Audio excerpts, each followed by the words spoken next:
ജില്ലാ പഞ്ചായത്ത് അംഗം Shri John Thomas എന്നോടൊപ്പം ചേട്ടാ, ഈ കെട്ടിടം ശോചനീയാവസ്ഥയിലായിരുന്നു. നേരത്തെ അറിയാമോ കെട്ടിടത്തിന്റെ കാര്യം?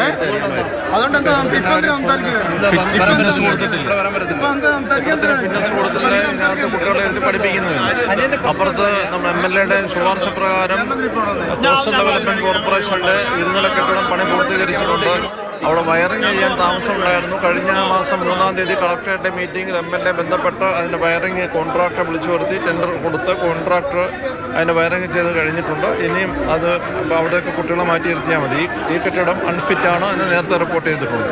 നമ്മുടെ ഒരു ജില്ലയിൽ തന്നെ മികച്ച രീതിയിൽ പ്രവർത്തിക്കുന്ന ഒരു സ്കൂളാണ്. അപ്പോൾ അതിനൊരു വേണ്ട രീതിയിലുള്ള അടിസ്ഥാന സൗകര്യം ഒരുക്കുന്നതിലൊരു മന്ദതയുണ്ടോ? ഒരു മന്ദതയില്ല. അടിസ്ഥാന സൗകര്യം എല്ലാ കാര്യങ്ങളിലും MLA എന്നതിൽ അദ്ദേഹം ശ്രദ്ധിച്ച് ചെയ്തിട്ടുണ്ട്.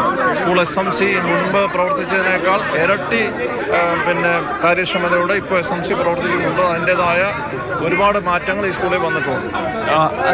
ഏതായാലും ഞാൻ നേരത്തെ പറഞ്ഞത് മികച്ച രീതിയിൽ പ്രവർത്തിക്കുന്ന ഒരു സ്കൂളാണ്. അതിൻ്റെ ഒരു ഒരുക്കങ്ങൾ അല്ലെങ്കിൽ അതിൻ്റെ ഒരു അടിസ്ഥാന സൗകര്യം ഒരുക്കുന്നതിൽ പലപ്പോഴും നമുക്കൊരു വീഴ്ച പറ്റുന്നുണ്ട്. ഒരു സിസ്റ്റമാറ്റിക് എറർ അല്ലെങ്കിൽ സിസ്റ്റത്തിൻ്റെ പ്രശ്നം തന്നെ എന്ന് പറയേണ്ടി വരും. ഞാൻ ഈ സ്കൂളിനെ കുറിച്ചൊരു വളരെ കൂടുതൽ പൊക്കി പറയുന്നതെന്ന് പറയുന്നത് എൻ്റെ വീടിൻ്റെ തൊട്ടടുത്തുള്ളൊരു സ്കൂളാണ്.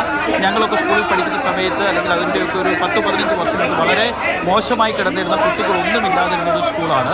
അതിനുശേഷം ഒരു 10 വർഷം മുൻപാണ് കുറേ ആളുകൾ ഇവിടെ കുട്ടികളെ കൊണ്ടുവരും പൂർവ്വ വിദ്യാർത്ഥികളൊക്കെ സംഘടിച്ച് ഈ സ്കൂളിനെ ഇന്ന് കാണുന്ന രീതിയിൽ ഒരു 1000 വിദ്യാർത്ഥികളുടെ അടുത്തേക്ക് ഈ സ്കൂളിനെ മാറ്റിയതിൽ ഈ നാട്ടിലുള്ള ആളുകൾക്കെല്ലാം കക്ഷി രാഷ്ട്രീയ ഭേദമന്യേ എല്ലാ രാഷ്ട്രീയക്കാരുടെയും ഒരു പിന്തുണയുണ്ട്. അത്രയും അധികം മികച്ച രീതിയിൽ പ്രവർത്തിക്കുന്ന ഒരു സ്കൂളിൻ്റെ 2 നിലയുള്ള ഒരു കെട്ടിടം 3 വർഷമായിട്ട് നിർമ്മാണം പൂർത്തീകരിക്കാനായിട്ടില്ല. എന്ന് മാത്രമല്ല, നിർമ്മാണം പൂർത്തിയായി കഴിഞ്ഞിരിക്കുന്നു. ഇനി അവിടെയുള്ളത് ഇലക്ട്രിക്കൽ ജോലിയാണ്. അപ്പോൾ സ്വാഭാവികമായി തന്നെ അത് വേണമെങ്കിൽ ഒരു 1-1.5 വർഷം കൊണ്ട് ആ കെട്ടിടം നിർമ്മാണം പൂർത്തിയാക്കാൻ പറ്റുന്ന ഒരു കെട്ടിടത്തിന് എന്തുകൊണ്ട് ഇത്ര നല്ല രീതിയിൽ പ്രവർത്തിക്കുന്ന ഒരു സ്കൂളിനെ എന്തുകൊണ്ട് വേണ്ട രീതിയിലുള്ളൊരു പിന്തുണ അല്ലെങ്കിൽ കുറച്ചുകൂടെ നമ്മുടെ ഒരു സ്വകാര്യ സ്കൂളുകളിലൊക്കെ കാണുന്ന ഒരു വേഗത എന്തുകൊണ്ട് ഈ കാര്യങ്ങളിലൊക്കെ ഉണ്ടാകുന്നില്ല എന്നുള്ളൊരു ചോദ്യം സ്വാഭാവികമായി തന്നെ ഉയരും.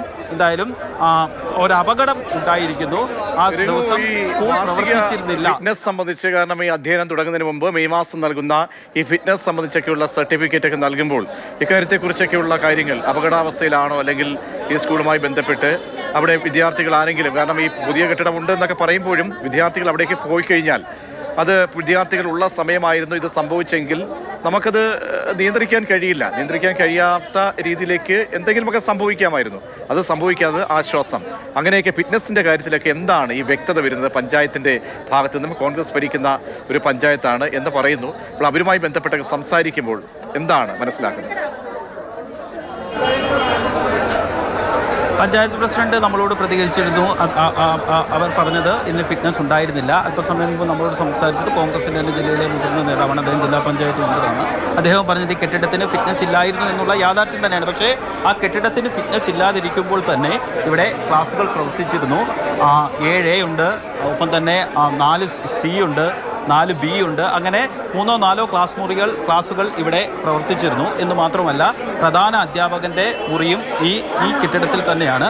കാരണം 1, 2, 3 ക്ലാസ്സുകളുണ്ട്. ഈ 3 ക്ലാസ്സിലൂടെ മിനിമം ഒരു 150 വിദ്യാർത്ഥികളെങ്കിലും ഉണ്ടാവും. എന്ന് മാത്രവുമല്ല, 1000 വിദ്യാർത്ഥികളിലോട് പഠിക്കുന്ന സ്കൂളാണ്. അവർക്ക് പ്രധാന അധ്യാപകൻ്റെ മുറിയിലേക്ക് വരുന്ന പല ആവശ്യങ്ങളുണ്ടാവും. ഈ ഫിറ്റ്നസ് ഇല്ലാത്ത കെട്ടിടമാണെങ്കിലും ഈ കെട്ടിടമൊക്കെ വളരെ മനോഹരമായി ചിത്രങ്ങളൊക്കെ വരച്ച് അലങ്കരിച്ചിട്ടുണ്ട്. CCTV അടക്കം ഇവിടെ